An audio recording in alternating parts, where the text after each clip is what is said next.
This may not be the correct way, but it works for me. This is only my second time, so if you have any tips, let me know. But let's begin. Okay, you're gonna find this cover located here.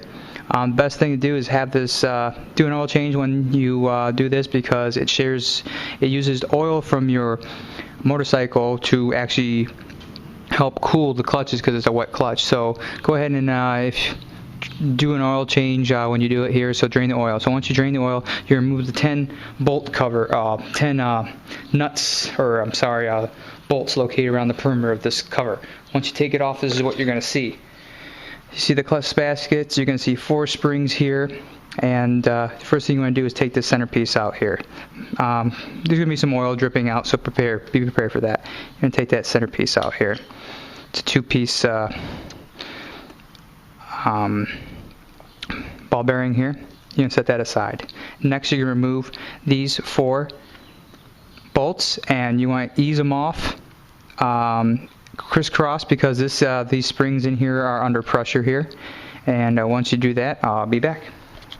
I just removed those 4 bolts, and I just want to show you, once you take that plate off, these are the springs that had tension underneath them. You can remove these springs one by one here. And now you're going to have this nut that needs to be removed. There are several ways you can do it. Honda makes a socket that's actually got grooves cut into it to fit in here. I'll zoom in a little more here so you can see it better. You can see there's grooves into it here. Or you can try the poor man's method.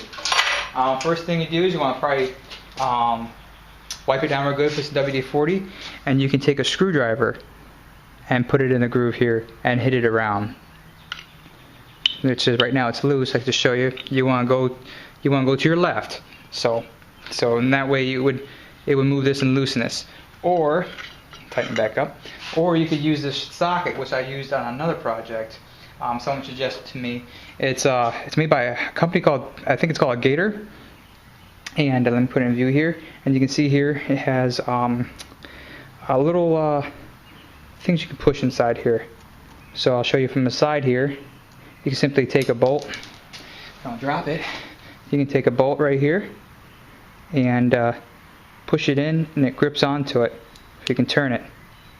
So you would simply put that on here, push hard, and you'd be able to turn it then that way. But it's made by Gator. They make 2 sizes. You want the bigger size, but it's pretty cool. It's a good multi-tool for a specific job, because although I didn't have a Honda dealer that had that specific socket to remove that, and it was like $22 or something, and someone else said to try this out, so I tried it on my last motorcycle, pretty good, but this one is able to use the screwdriver method.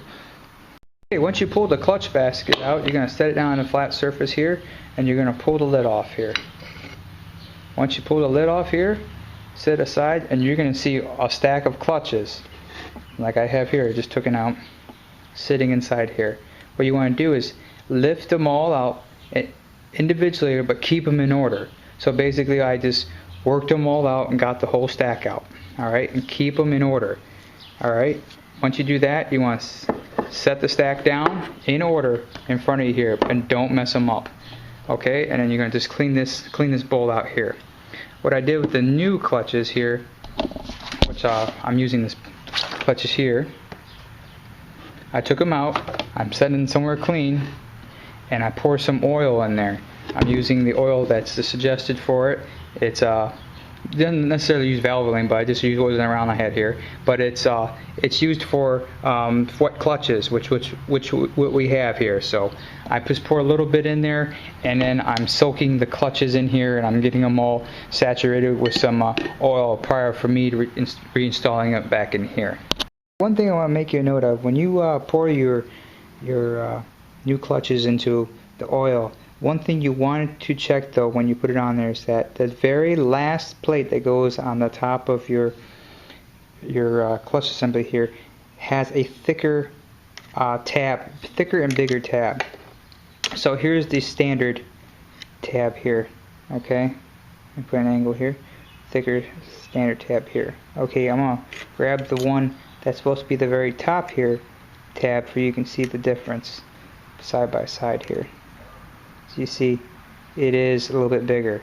That is going to be the very last one you put on it, which will lock it into place, like so. See, it locks it right up here. That larger tab, lock it right here. So just a little note, I forgot to mention that, but keep in mind all the rest of them are smaller than.